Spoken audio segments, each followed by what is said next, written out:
stay away from. I just say the Bears, if you're a head coach, you've seen Matt Nagy get fired within the last couple. I mean, granted, they went to the playoffs in 2018, and he had a good year, but he didn't last long after that. Matt Eberflus, I think, dug his own grave. Would you agree?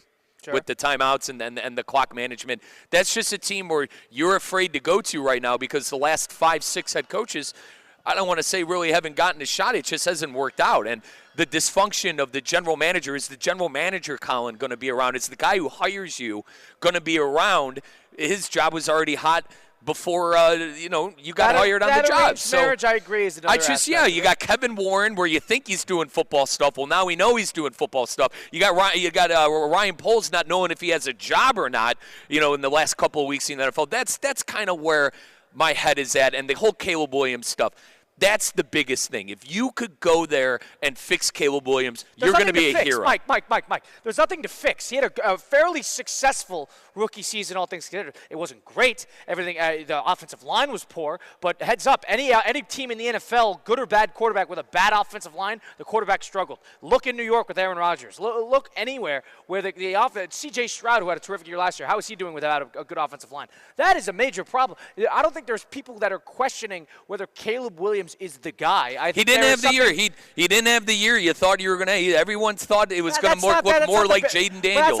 That's not the Bears. I'm telling you how that's not what the Bears say. You're talking about the media people that have nothing to do with the team. I'm telling you how the fan base feels too. This was going to be the savior. The Bears were going to make the playoffs and compete in the division. Hold on. That it was complete failure. Mike, the season was a complete failure. Absolutely.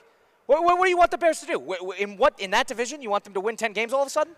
In that division. Minnesota had the season that Chicago was supposed to have. 14-3? Really? Who said that? Not 14-3, but make the playoffs and be competitive. You're being a little unfair here. A lot of people, including myself and the fan base and people that covered the team, thought that with Caleb Williams, with Justin Fields finally out of the way, he was the one holding the team back. With Caleb Williams there, the team was going to take the next step. And they played awful this year. Offensively, their offense was a mess. Hold on, and what they do? They fired their head coach.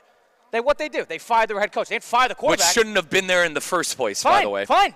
Again, none of this circles back to fixing Caleb Williams. I think you're being the one who's being a little unfair. I mean, if you watch that, if you watch that team, I don't know, man. He didn't look the part this year. You could look at the numbers, the 3,500 passing yards, the 20 touchdowns. I'm impressed about the interception number, but he didn't look the part in a lot of the games. That's just box score watching. If you watch the game, he had his moment. He didn't look the part, man. Mike, they were 4-2, and without a Hail Mary from Washington, it would have been 5-2. That changes the season. He wasn't the reason they were winning games early on in the year. It was the defense that was keeping them in these games. You look back at the home opener. The only reason they won that game was the defense. He single-handedly played them out of the game in Houston. I understand this is what a rookie quarterback is, but you're being incredibly unfair. This was a generational talent. Okay, this was the quarterback that was supposed to turn everything around. They won 4 games. All right, is he supposed to walk in? They fired their coach. There is so many. I could name 10 bigger problems that Chicago has in their quarterback. 10. And there's 5 on the offensive line, and there's probably 6 in management. So that, to me, before you start pointing guns at the quarterback who is on his rookie season, who is talk about expectations. You want to talk about playing under pressure? What did you just say? That they should have had the season that the Minnesota Vikings had? He didn't look the part. You can tell me all you want. He didn't look the part. He didn't have the season that Darnold had? He didn't look the part. Jaden Daniels looked more like the part. Maybe you can, Dan, fair play to Dan Quinn, fair play to some of the coaches there. What's the story around that? Hold on. What's the story around Washington? Wow, that team's stability has taken a complete 180 in one season. New ownership, new general manager, new coaching staff. Everything worked. Everything's clicking. That's the story.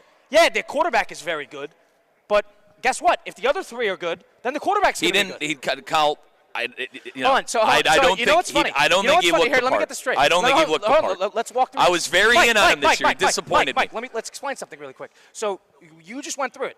You have a problem with the ownership. You have a problem with Kevin Warren. You have a problem with Ryan Poles, and you had a problem with the coaching staff. We all know how bad the offensive line is, but because of all those 5 that are already bad and already not living up to the standard that the Bears should have, now it's Caleb Williams' fault because he didn't win 11 games with all of the 5 major pieces of an NFL franchise: coaching, management, ownership. All because that didn't work, and the offensive line. None of that worked out, but now it's Caleb's fault.